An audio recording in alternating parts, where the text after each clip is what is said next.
Welcome back to another mock interview. This is part 2 of our interview with Jay, and this is the algorithm portion. So we're gonna actually be writing some code here. Now, a lot of people push back with these mock interviews and saying, hey, why are we doing algorithms, especially for junior roles? But one of the things that I found, especially when I'm trying to bring on talent to the places I've worked, is algorithms are just a really efficient way of being able to determine who has really put in the time, put in the reps, and understands the language at a deep level. It's one thing to learn just a couple of the React hooks and be able to kind of build a simple UI, but I want to see who's gone above and beyond and actually put in the time to learn some of these things. Now, if they can't answer it, that's fine, but we're looking for people who can think through these problems and really be able to understand what we're asking and being able to articulate it. And Jay does a really great job. So let's go ahead and jump right into it. Welcome back. So what I'm going to do is I'm going to set the timer for 30 minutes and share your screen and pull up your code editor. Awesome. Yeah, there we go.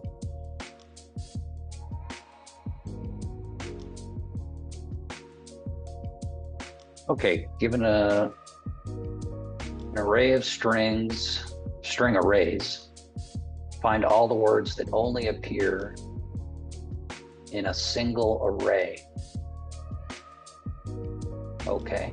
So in this example, this is kind of a sketchy example here because all 4 words in this example would show up. Right. So the idea here is... right, so all 4 words would qualify. Yeah, exactly. Can you actually, in that first array, go ahead and add a third item called alpha? Actually, make that Bravo. Okay. That one right there, yeah, make that Bravo, and then, yeah, perfect. And then add an alpha, yeah, there. That'll kind of make the point better. Sorry for giving you a half-baked example here.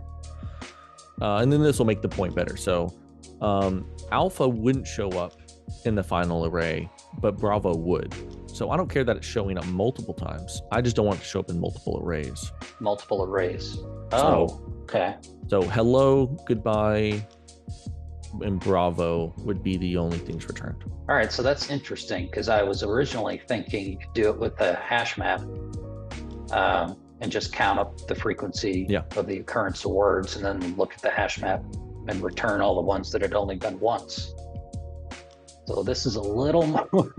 Yeah, this is a little bit different. So what I would say is this one's a little tricky. This one's a little tricky. But feel free, to just kind of walk me through how you're, even if you don't solve it, just kind of walk me through kind of how you would go about solving it, Right. So how would you solve this?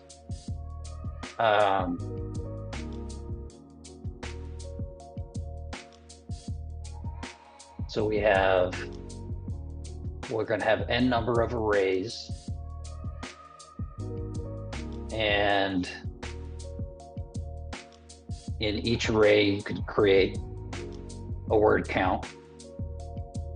Well, it wouldn't even be a word because we don't care about the multiples in each array. So you could have an array of hash maps, and then cycle through each one of those to... I think a hash map might be interesting approach because that is a way of finding of kind of doing counts and those things. You could probably do something similar to that, but not word occurrences, but maybe array occurrences. So, just kind of brainstorming with you here. So you go through, find the words that only appear in a single array. Sure, there's a brilliant way to do this, and I'm gonna kick myself. No. Well, there's no brilliant way. There's like 50 dodgy ways. So I feel like you've got to go through all the data one time and figure out what words are in each array. Yeah, I think that's the way to do it. That for when you cycle through each array, you create the hash map, but you would only put one like in the second one here, Bravo would only be in one time. So if it was repeated, you wouldn't add one to that when you did them. When you read through all the single arrays, You create a hash map. Yeah, this is kind of weak for me, but being able to talk it through part. No, this is good. This is good. I would just say, if you want to, start trying stuff, like there's no expectation to get it right first go around. All right, so this is gonna sound like a really dumb question, but I've actually never really executed JavaScript code just this way. Yeah, so there's a couple ways. So one question is, do you have like Node on your computer? I think so. Okay, so yeah, if you just open up the terminal, you were on it right there. Just kind of go new terminal. There you go. And if you just type Node, we'll find out if you have Node. We'll find out. Yeah, there you go. Perfect. Awesome. Yeah, so you can Control C out of that or whatever the equivalent is. And so it looks like you're in the right file. So you should just be able to do node space and then and then it'll run the right. Okay. So node space new.js should just run it. Right. Okay. So you can write a function at like const logs or something and then find out to verify. But I think you're good to go. Okay.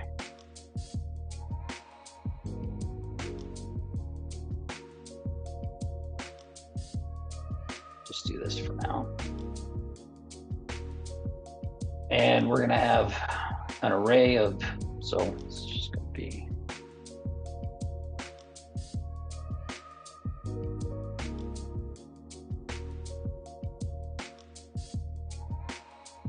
just a test.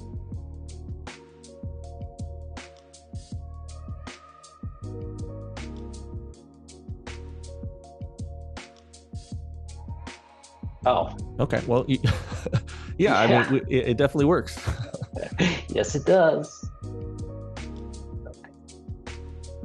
There we go. Nice. And it did not. Oh, because I didn't actually do anything. That's right.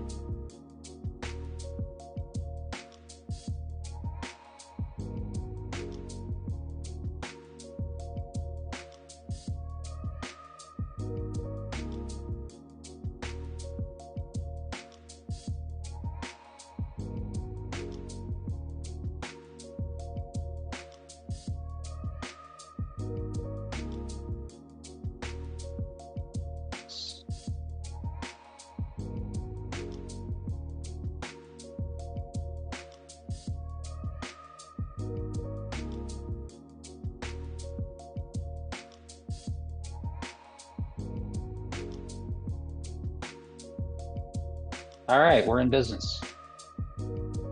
Nice. That's always a good sign.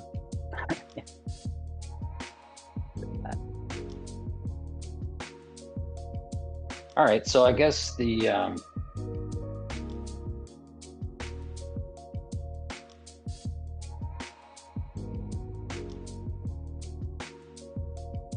first thing is create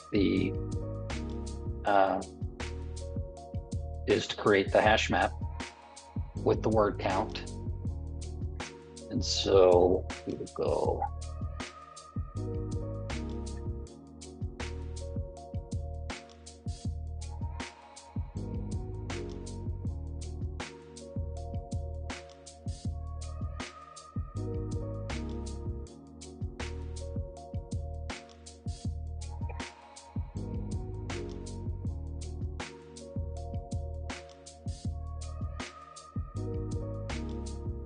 now, I'm not sure I'm gonna be able to do this, Justin.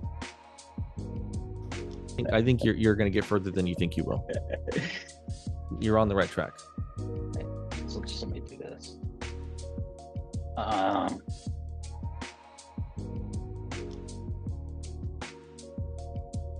am way too rusty at it, but let's see what this does.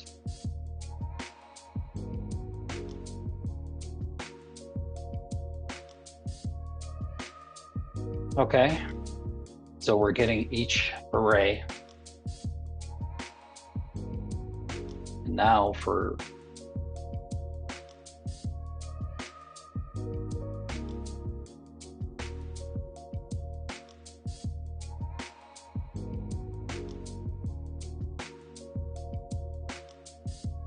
How bad a form is it to do a nested for each?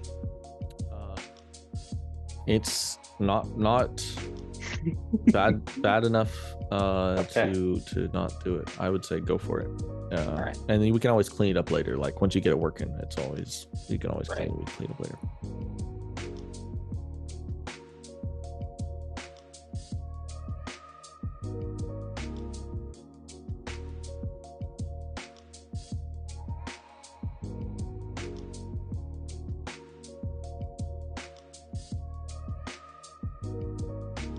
Okay, but now here's the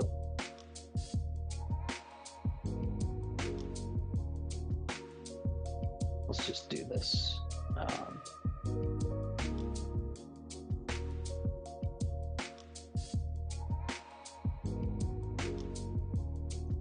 Oh, there's a really clever thing to do.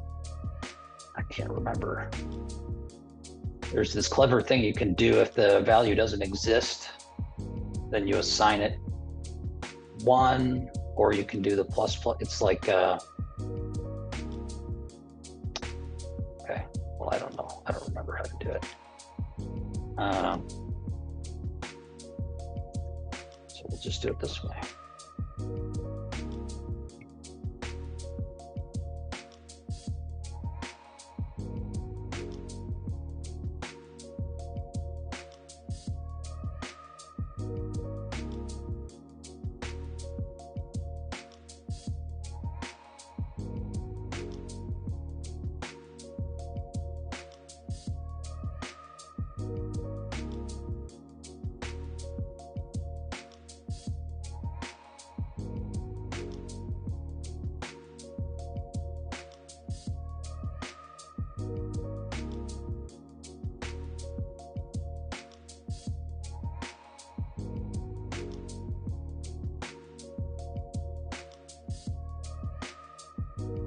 Okay, so we got our hash map where we've got for the entire array of arrays.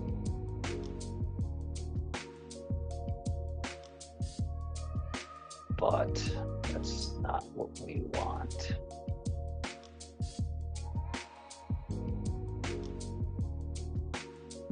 Okay.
Okay. Oh, because I'm doing it out of there.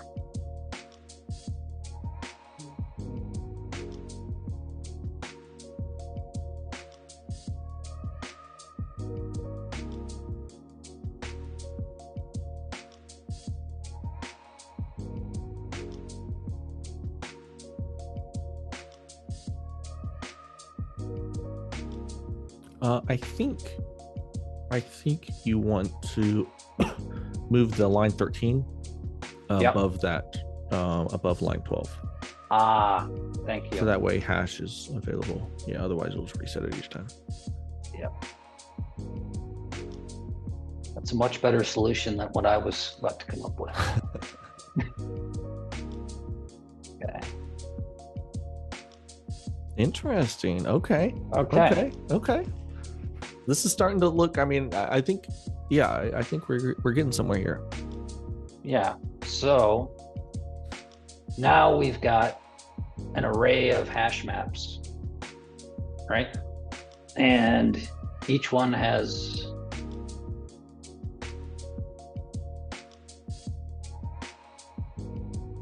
okay. Now how do we figure out that goodbye and hello are the only two ones we want, right? That is the right answer. We want Bravo as well. So we don't want it's only in one array. Yeah. So the only one we want to remove is alpha, because alpha shows up in both arrays. Yeah. Okay. Yeah, that's one thing that I that's one of the big keys to this stuff, in my opinion, is trying to remember what the question's asking for. Yeah, exactly. You're like, by the time you get done answering, you're like, wait, what was the question? What was the question again? Yeah. But this is really, you're at this stage, you've got a lot to work on to work with, to actually be able to say, wait a second, there's an alpha in each of these. It's right. Okay, so now we would go through. Where are we? We're here. We've got that. So we're going to make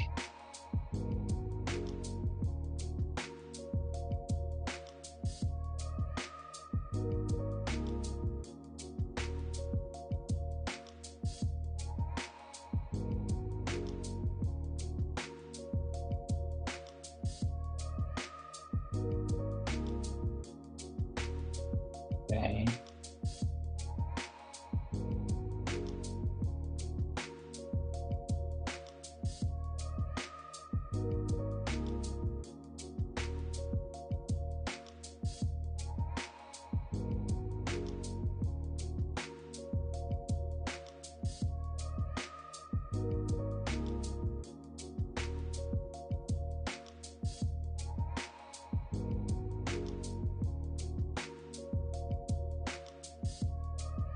Okay, so for each array,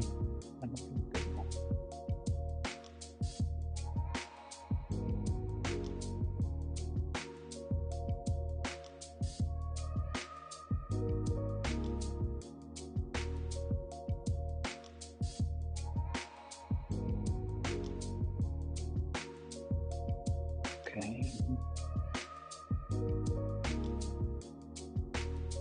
Oh.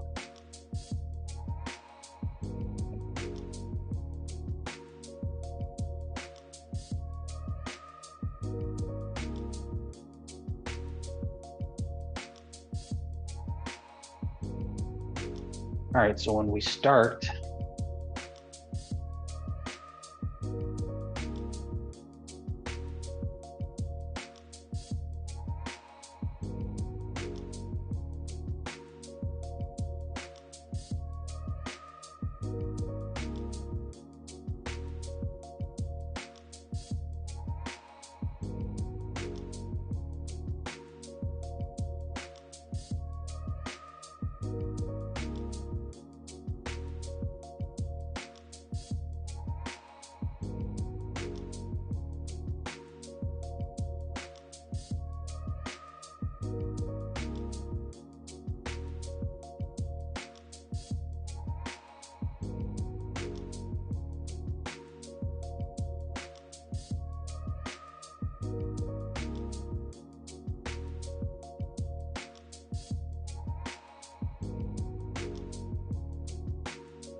Okay, but in this one, because we're going to go through.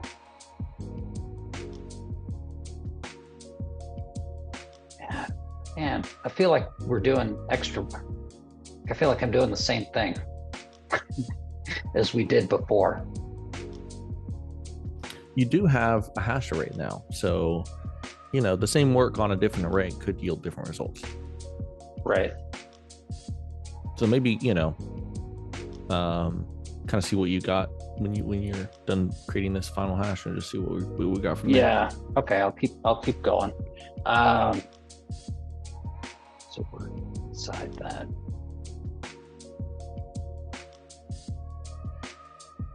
Okay.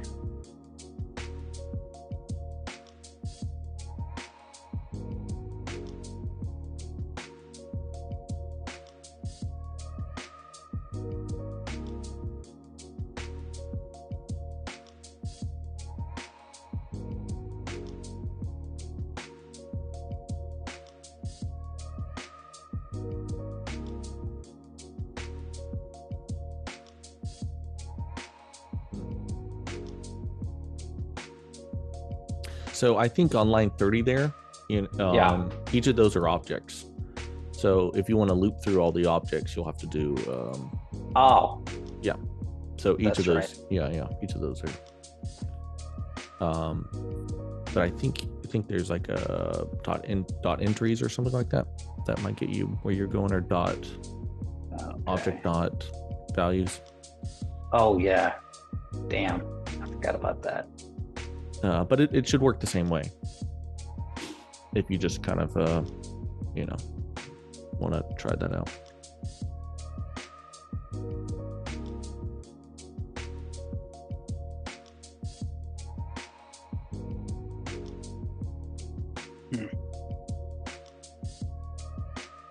All right.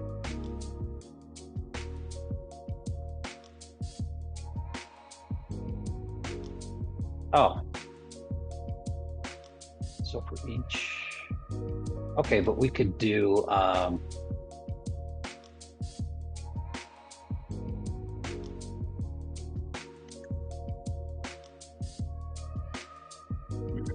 could we?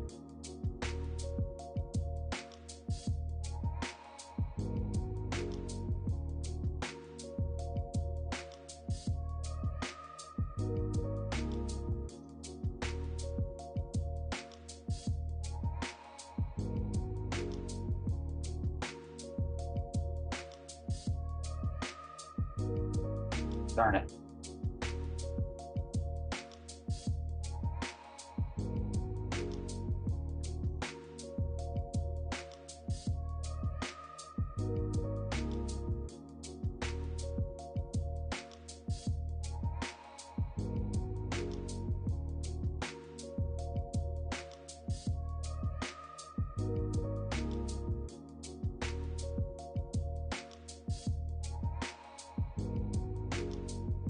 Okay. Yeah, there you go.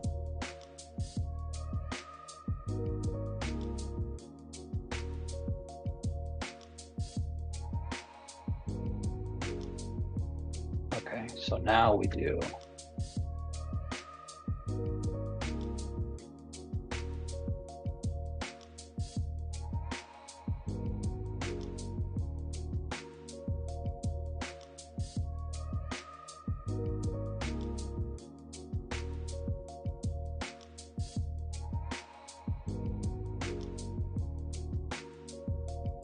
How am I doing on time? You got a little under 4 minutes left. Okay. But you're getting near the end here. This is looking good. You got plenty of time.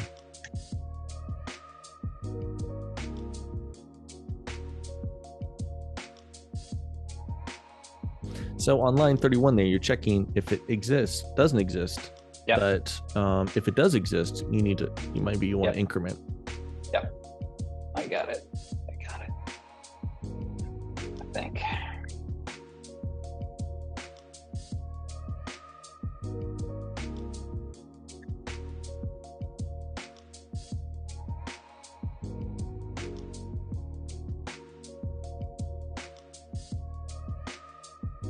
Okay. Okay, this is, we're getting there. We're getting there. And I guess we could come down here.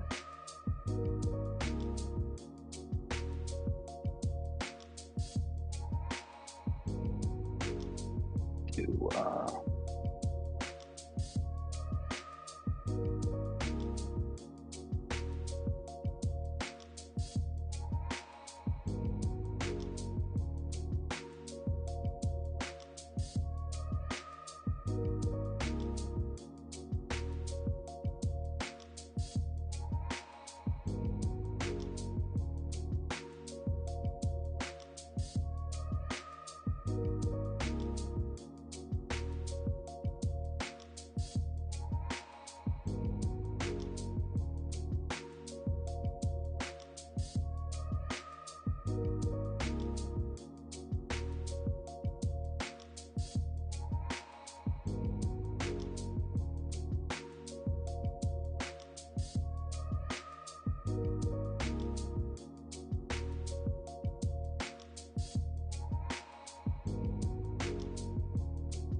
Oh, you just want to, there you go.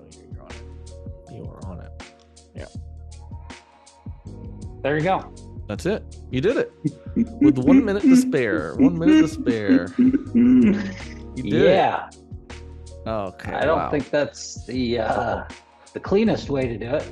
Hey, but you did it. You did it. For one last time, let's jump out and jump back for a debrief. Sure. Okay. Sure. And I'll see you on the other side. Okay. Wow. So how do you feel that it went? I thought it went okay. Definitely better than my first mock technical interview. Yeah. But it does. I mean, I still had that same brain lock when you. That's the thing too. Like these interview questions are very, at least from my limited experience, are very informal. Yeah. Whereas the leak code and all the other stuff, they're all formatted, and so. Yeah. It takes you a while to try to get it in terms you're used to. Yeah, exactly. Right. You definitely have to have like an internal translation. Right. So I've got some notes. Okay. Notes. Of course, it doesn't show up anyway. Let's start with let's get your what you think the highlights and lowlights were from the verbal section. Well, I mean, I could have known the iterative functions better. Should probably be able to explain the difference. Other than that, I thought it was okay. Yeah, I'll give you some highlights and lowlights. It's tricky because this is like a junior interview. So like some of these are like, if you know, that's like bonus points. If you don't, like no harm done. Some of these are like, hey, we'd like you to know them. So some of these are like free to learn. So if you don't know it, it's easy gaps to fill. So right. We'll start with recommendations for improvement, opportunities for improvement. Yeah. I think knowing the difference between map and for each is an easy win. Kind of knowing what the difference is. Yeah. And I think the big difference is map, you're kind of return a modified array, and for each you're not modifying the array, that kind of thing. That's kind of like an easy thing to kind of like, oh, okay, now that you know it, those kind of things. Knowing kind of just, familiarizing yourself with like a secondary language. Because a lot of people will ask, like, what do you think about JavaScript? What do you hate about JavaScript? Being able to say, hey, this versus this, and if it's Ruby or if it's C# or C++ or C, it would pick your language of choice, being able to have some contrast, like, okay, I like that this does this. That'd be an easy win. Again, these are all like easy wins, easy things to tweak. TypeScript is one of those you just watch a couple YouTube videos to at least be conversational, could give you like a ton of brownie points, because it's such an easy thing to like, it's a pain to do, but I kind of like it because it does this and that, just enough to be conversational. Would give you a lot of brownie points there.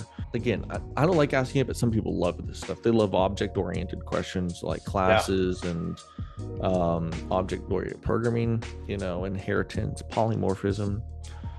I think it's dumb. I don't ask a lot of those when I am actually interviewing, but some people may. So being familiar with that. So this is interesting because if they're interested in it, they're really interested in it, and they'll ask a lot of questions. And this does do what you say in the sense of if you do have a class, it allows you to access the object that you're in, but not always. And that's why I kind of had the follow-up question about the difference between the function keyword and the arrow function. Is they handled this differently. And so knowing that's like the biggest difference. So it is cleaner and there's some syntactical differences. Like it's just more fun to write the arrow notation because if you're not using this in there, then it is just up to your flavor. But if context matters, i.e. this, then that's a good thing to learn. Yeah, that was the takeaways that I wrote down, the improvements. Here's a bunch of good things. You're a seasoned professional, so you know how to communicate calmly and professionally. You've probably done who knows how many interviews in your life. So like you come across as just very confident and competent. Those are two things anyone would want. Like, hey, he doesn't know the answer, but he's going to get there. I don't feel worried. You know, you're not just like a high school kid. That's a huge confidence booster for me. Because I'm like, hey, if worst comes to worst, I'll just have him lead the team. You know, like that sense of like, okay, he's in a good spot. Great. Kind of really confidence.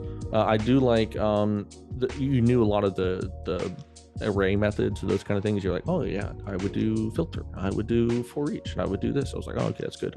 You knew those. I like how you're like, oh, it's going to iterate over this. That's really good.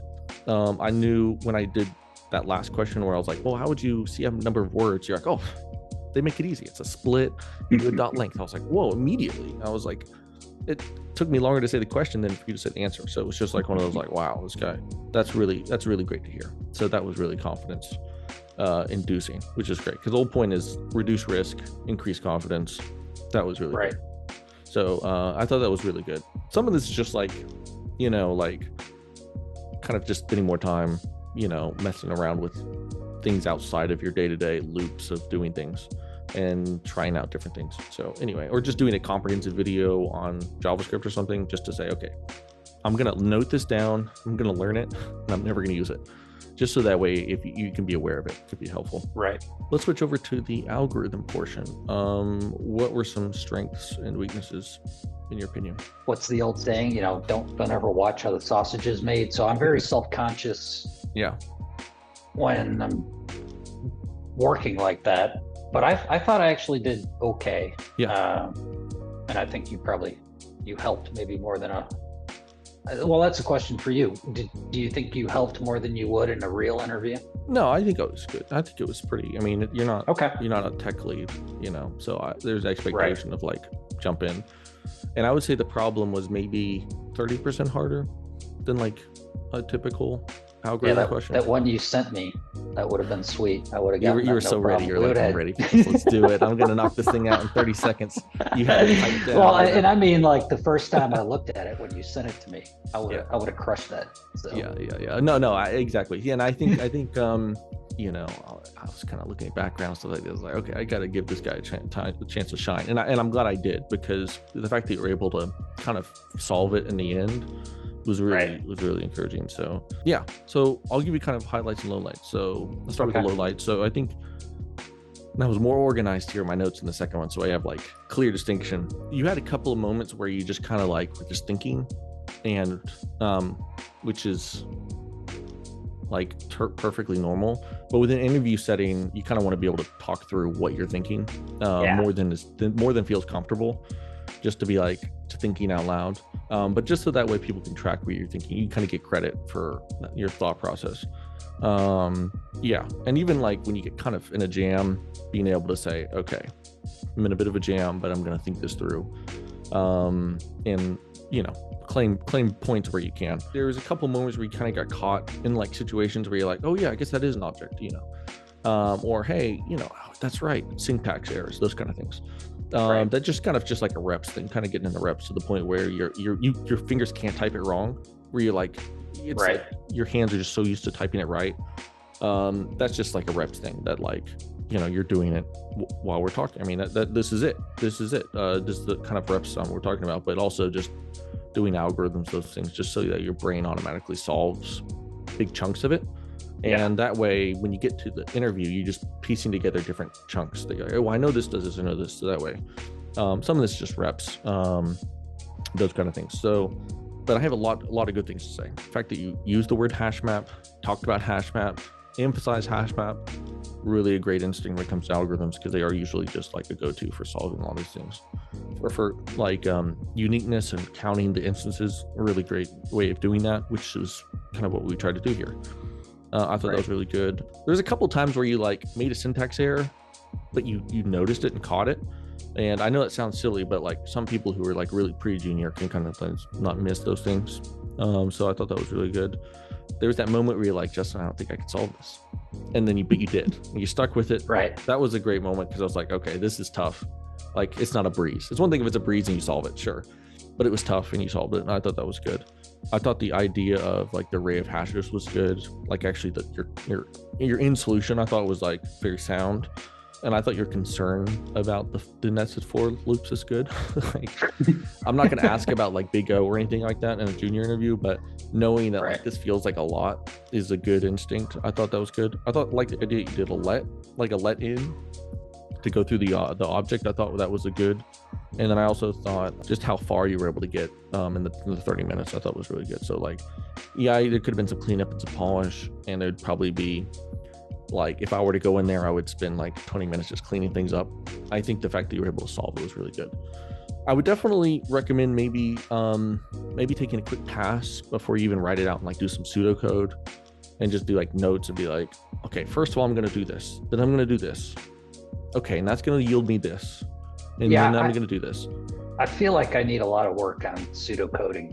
Yeah. Like I understand how important it is, but man, something about I just need reps on it, I guess, because I'm not there yet. Yeah, that's definitely a reps thing. It's like, the people who can play chess without a board. Like doing pseudocode is sort of that, where you're like, well, I know I can do this from this. And I think once you kind of get used to it, you can kind of know what the pieces you're working with are. So that way you can kind of informally stick them together with pseudocode. And that way you've claimed victory on the conceptual side, and they can say, okay, he's at least getting 50% for just he knows how to solve it. Now actually solving it, if you get twisted up on a couple of the mechanics, hey, that happens. But at least you can, instead of just going straight to the code, because then it's like, hey, you can't give you any points until you actually solve it, and that could kind of be discouraging. But again, that's like a reps thing, like just kind of understanding it. Because it's really easy to document a process that you understand intimately, but it's really hard to document it if it's like I'm figuring it out as I go. Right. Yeah. So I thought those are some of my takeaways. I was impressed and pleased with how far you got. I definitely would say it's probably maybe like a B-, but to get it to like an A was like freebies. I think it's getting reps on algorithms, which you're doing. Right. I can tell that you've like been through this enough. Like you can kind of get a sense, and then just like familiarizing yourself with the language a little bit more, like just getting more and more used to it, and do a couple of those comprehensive YouTube videos, like the 3-hour one of like beginning to end. You're like, oh man, here we go. And really familiarize yourself with the edge cases. Could really like a way to impress people is to know the ins and outs of like how context works, and like how the different types of classes work, and some of the things that I can get into. You can show off in the verbal portion by answering the question, plus giving 50% more of like adjacent information that they're like, whoa, this guy knows not just the answer, but he knows like the cloud of things around it that make it important to know. Like if I brought a context to this keyword, you could say, well, and that's why we use the arrow notation, is because it allows us to bind the context or something like that. It's like, oh, okay, yeah, that's great. So a lot of those things are like you're going to get just through studying, but I would put you down in the higher section.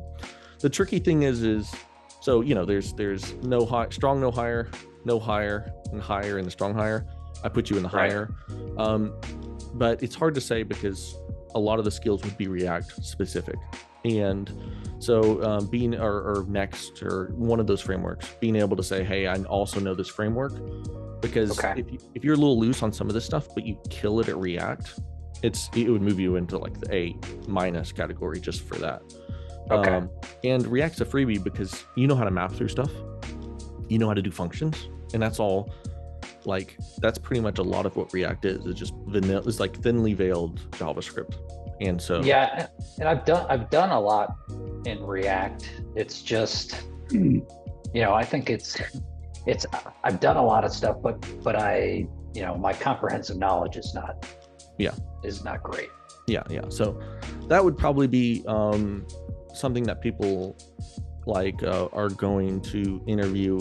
Is they may just say, hey, we're going to do a React interview, and but you're in a good state because most juniors would completely bomb an algorithm, but do great at React. And so the fact that you're like passing these algorithms, you at least solved it, makes me think, okay, like you fought the hard fight, win the easy fight, and claim victory in a very easy framework, in my opinion. Like it's not Angular or Vue or some of these that take a little bit longer to learn. But yeah, so yeah, thanks for jumping on, and congratulations on surviving it. This has been a really fun experience, and I think this is going to be it's definitely one of the better ones. Well, thank you so much for asking me. I really appreciate it. This has been great. Yeah, thank you. Awesome. Cool. Well, awesome. Well, thanks. Good. We will be in touch, and I'll send it over when it's all ready to go.